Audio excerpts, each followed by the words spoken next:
Chers amis, bienvenue dans un nouvel épisode aujourd'hui sur Monde Militaire. Cet épisode traite d'un discours récent prononcé par le leader du régime communiste cubain, Miguel Díaz-Canel. Il y a révélé que l'île manque de carburant, même pour les besoins les plus essentiels, et a évoqué sa volonté de dialoguer avec les États-Unis sous certaines conditions. Chers amis, dans cette vidéo, nous parlerons des tensions actuelles à Cuba et des stratégies mises en place par les États-Unis, dirigées par le président Donald Trump et son secrétaire d'État, Marco Rubio.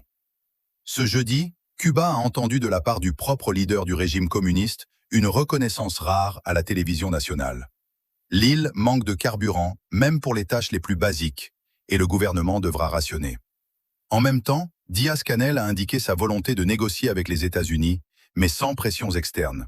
De l'autre côté, Donald Trump et Marco Rubio élaborent une stratégie claire de pression maximale pour étouffer l'accès de Cuba au pétrole et ainsi forcer une décision que la Havane a reportée depuis des décennies: l'ouverture politique et l'éloignement de régimes adverses comme l'Iran, la Chine et la Russie.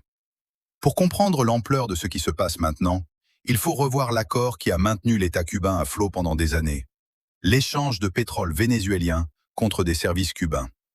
À partir de 2000, au début du chavisme, le Venezuela de Hugo Chavez a commencé à envoyer de grands volumes de pétrole et de dérivés vers l'île, alors gouvernée par Fidel Castro.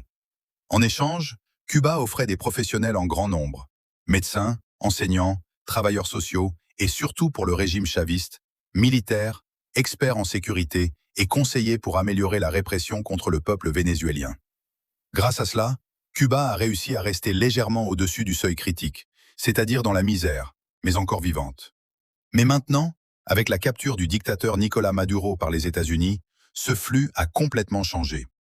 Les expéditions de pétrole vénézuélien vers Cuba sont bloquées, et tout pays tentant de livrer du pétrole à l'île pourrait subir des sanctions sévères.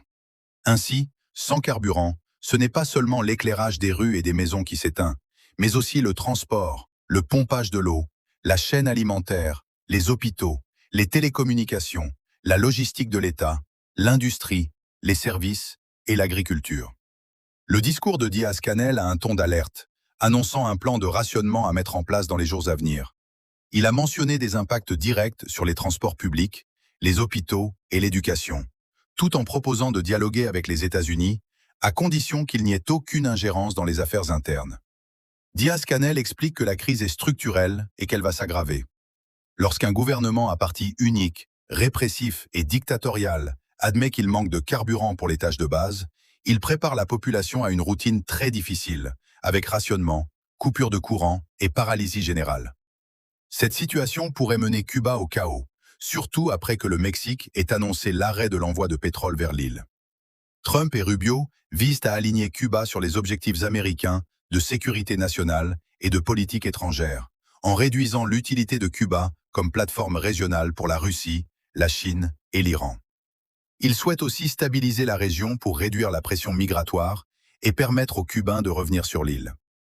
Ces objectifs exigent un changement politique profond, y compris un changement de régime. Rubio a publiquement déclaré qu'il souhaite un changement effectif du régime à Cuba. Le régime communiste cubain est donc véritablement menacé. Bien que Cuba ait survécu à la perte soviétique, la population est aujourd'hui plus connectée et plus prête à protester, et l'économie est plus fragile. Avec la Russie embourbée en Ukraine et la Chine cherchant des sources de pétrole moins chères, Cuba est désormais isolé. Le régime peut encore survivre grâce à la répression, au rationnement et à la priorisation du carburant pour les secteurs critiques. Mais si l'approvisionnement reste limité, les risques d'instabilité, de coupure de courant, de pénuries alimentaires et de protestations augmentent.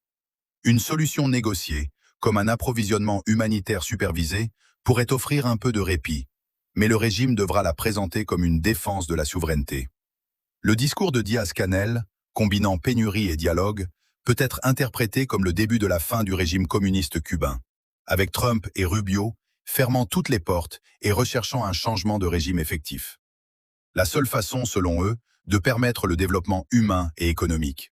Et si vous n'êtes pas encore abonné à la chaîne, abonnez-vous dès maintenant et activez la cloche de notification pour ne rien manquer.